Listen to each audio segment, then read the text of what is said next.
Papež Frančišek je 7. maja v audiencu sprejel mešani odbor Ekumenskega sveta cerkva in sveta Evropskih škofovskih konferenc. Cilj tega, kot je v govoru zatrdil sveti oče, je spremljati ekumensko pot v Evropi. Tu so se začele mnoge delitve med kristjane, ki obstajajo še danes. Kristjani na celini so se dolgo borili med seboj. Danes je stanje, zahvaljujoč Bogu, po papeževih besedah drugačno. Cerkev in cerkvene skupnosti v Evropi so danes postavljene pred nove in odločilne izzive. Učinkovite odgovore na nje lahko dajo samo, če govorijo enoglasno.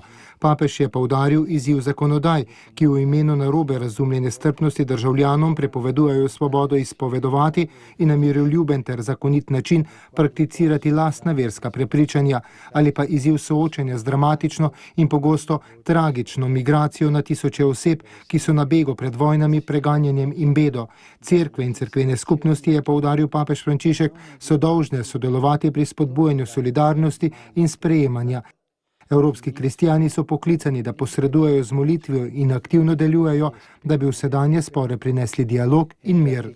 In modo pacifico e legittimo le proprie convinzioni religiose.